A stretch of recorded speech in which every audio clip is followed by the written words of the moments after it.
8 గంటలు 60 ప్రశ్నలు. Formula E race కేసులో కేటీఆర్ కు ఏసీబీ సంధించిన ప్రశ్నలు ఇవి.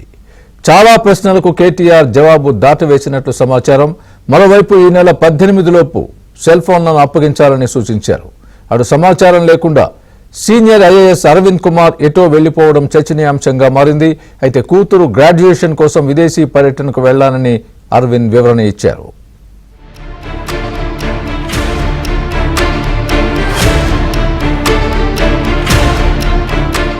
ఫార్ములా ఈ రేస్ కేసులో కేటీఆర్ ఏసీబీ విచారణ ముగిసింది. ఏసీబీ అధికారులు ఆయన్ను 8 గంటల పాటు ప్రశ్నించారు. కేటీఆర్ సెల్ ఫోన్ సీజ్ చేసేందుకు అధికారులు ప్రయత్నించారు. అయితే విచారణకు సెల్ ఫోన్ తీసుకురాలేదని కేటీఆర్ చెప్పారు. ఈ రేస్ సమయంలో వాడిన సెల్ ఫోన్లను అప్పగించాలని కేటీఆర్ ను అధికారులు ఆదేశించారు. ఈ నెల 18 లోపు సెల్ ఫోన్లను అప్పగించాలని స్పష్టం చేశారు. కేటీఆర్ కు ఏసీబీ 60 ప్రశ్నలు సంధించింది. చాలా వాటికి ఆయన జవాబు దాటవేశారు. హెచ్ఎండిఏ నిధులను ఎఫ్యూఓకు పంపాం, తన సొంత ఖాతాకు కాదు అని కేటీఆర్ అన్నట్టు తెలిసింది. తాను ఎక్కడా లబ్ధి పొందలేదన్నారు. అగ్రిమెంట్ల వ్యవహారమంతా అధికారులే చూసుకున్నారని చెప్పారు. స్పాన్సర్ సంస్థ వెనక్కి తగ్గిన తర్వాత ఎఫ్యూఓ ఒత్తిడితో మరో స్పాన్సర్ను వెతకలేకపోయామని అన్నారు. అందుకే హెచ్ఎండిఏ నిధుల ద్వారా ఫీజులు చెల్లించామని అన్నారు. నిబంధనల గురించి ప్రశ్నిస్తే సమాధానం దాటవేశారు కేటీఆర్.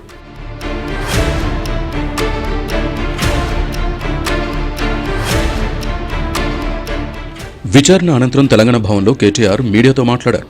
ఈ కార్ రేసింగ్ పై అసెంబ్లీలో చర్చిద్దామంటే సీఎం రేవంత్ పారిపోయారన్నారు. లై డిటెక్టర్ పరీక్షకు కూడా సిద్ధమని చెప్పినా పత్తాలేరన్నారు. ఏసీబీ విచారణలో అధికారులు ఉదయం నుంచి ఒకటే ప్రశ్న తిప్పి తిప్పి అడిగారని కేటీఆర్ చెప్పారు.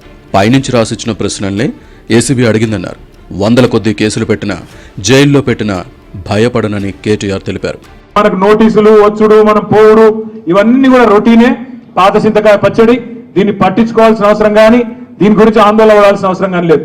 పెడితే కిడితే 15 రోజులు జైల్లో పెడతాడు, పైశాచిక ఆనందం పొందుతాడు తప్ప వాడు పీకేది ఏమీ లేదు. భయపడేటోడు ఎవడు లేడు. రేవంత్ రెడ్డి గుర్తుపెట్టుకో, నీలాగా లుచ్చా పనులు చేసి 50 లక్షల బ్యాగులతో దొరికిన దొంగలు ఎవరు మా పార్టీలో లేరు. ఇది లొట్టపీస్ కేసు, ఈయన ఒక లొట్టపీస్ ముఖ్యమంత్రి. ఏది కాదు వీళ్ళతో ఏం చేయరాదు. పరిపాలన చేత కాదు. ప్రజలకిచ్చిన హామీలు నెరవేర్చే దమ్ము లేదు. అందుకే దద్దమ్మ రాజకీయంతో ఇవాళ తప్పించుకునే ప్రయత్నం చేస్తా ఉన్నారు. ఆయనకున్నదంతా ఒకటే షోకు. నేను నెల రోజులు జైలున్నా లుచ్చా పని చేసి వీళ్ళని కూడా పెట్టాలి కొన్ని రోజులు. అదొకటే ఆయన షోకు. ఆయనకున్న పైశాచికానందం అదొకటే. సాడిస్టులు ఉంటారు చూడు కొంతమంది, నాకు దక్కని ఎవరికి దక్కద్దు అన్నట్టు, నాకు జరిగింది నీకు కూడా జరగాలన్నట్టు ఆయన ఎట్టి పరిస్థితుల్లో కొన్ని రోజులు జైల్లో పెడదామన్నది ఆయన షోకు.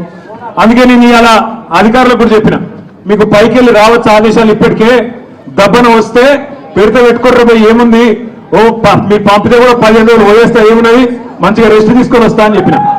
ఇప్పుడు కూడా మళ్ళీ చెప్తున్నా, తప్పు చేయలేదు, తలదించుకునే పని ఎంత మాత్రం చేయలేదు.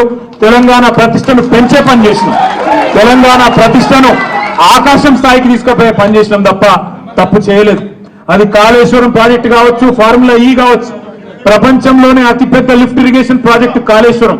అందులో చేయని తప్పుకు ఇవాళ కేసీఆర్ గారిని, హరీష్ రావు గారిని పిలిచి వాళ్ళని అక్కడ ఇబ్బంది పెట్టే ప్రయత్నం, మన నాయకులు కార్యకర్తల ఆత్మస్థైర్యం దెబ్బతీసే ప్రయత్నం అక్కడ కమిషన్ ముందు. అటు కేటీఆర్ పై మంత్రి సీతక్క ఆసక్తికర వ్యాఖ్యలు చేశారు. కేటీఆర్ జైలుకు వెళ్లాలని కుతూహలంగా ఉన్నారని ఆమె అన్నారు. జైలుకు వెళ్లి సానుభూతి పొందాలని చూస్తున్నారని విమర్శించారు. ఈ వ్యవహారాన్ని దర్యాప్తు సంస్థలే చూసుకుంటాయని అన్నారు మంత్రి సీతక్క. ఆయనకు పాపం జైలుకు పోవాలని బాగా కుతూహలం ఉన్నట్టుంది. వాళ్ళ చెల్లె కూడా జైలుకు పోయొచ్చి యోగా చేసిన అది చేసిన, ఈయన కూడా అంటాను కదా యోగా చేసుకుంటా అని. మరి అన్నప్పుడు ఇంకా కక్ష సాధింపేందుకైతే నీకు ఇష్టం ఉన్నట్టుంది బహుశా. అందుకనే మమ్మల్ని లేనిపోని మాటలని రెచ్చగొడతా ఉన్నావు. మా సీఎం గారు ఏం రెచ్చిపోకుండా నిమ్మలంగా ఇది ఏ రకంగా అది మూమెంట్ అవుతుందో, ఏ రకంగా ల్యాండింగ్ అవుతుంది, ఏ రకంగా టేకాఫ్ అవుతుందని, అంటే లీగల్గా ఉండే అటువంటి అనేక రకాల అంశాలను దృష్టిలో పెట్టుకొని సీఎం గారు ముందుకెళ్తా ఉన్నారు, ప్రభుత్వం ముందుకెళ్తుంది. మాకేం కక్ష సాధింపలేదు. వాళ్ళ దురాంకారాలు కాబట్టి మనకు తెలుసుగా, పల్లెలలో మన ఒక దొరనో ఏదైనా ఎదిరిస్తే వాళ్ళు మనసులో పెట్టుకొని ఎట్లా అహంకారంతో ప్రవర్తిస్తారు. అదే ఆయన పొగరుబోతు మాటలు, అదే కథ. ఆయన ఏదో ఆశిస్తున్నాడు, అలా పోయేది ఏదో అని, అదేదో వాళ్ళ చెల్లె అనుకుంటుంది. వాళ్ళిద్దరి మధ్య కొట్లాట అవుతుంది పాపము. అక్కడ పోయి ఏమేమి ప్రణాళికలు రచించుకోవాలనుకుంటున్నాడు టైం పెట్టుకొని. వాళ్ళ చెల్లె జైల్లో ఉండి ఏమేమో ప్రణాళికలు చేసుకొని వచ్చినట్టుంది.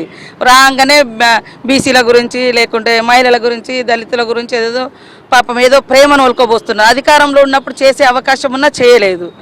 ఇప్పుడు వచ్చి వాళ్ళ ఆ లిక్కర్ కేసును పక్కదారి పట్టించుకోవడం కోసం ఎజెండా ఎత్తుకున్నది.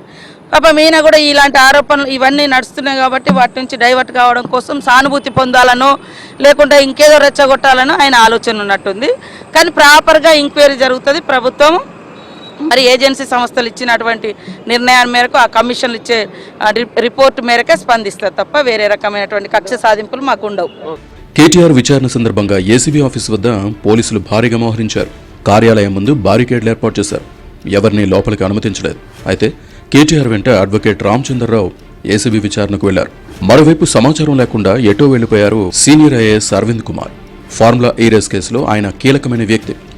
గడిచిన 3 రోజులుగా ఉన్నతాధికారులకు ప్రభుత్వానికి అందుబాటులో లేరు.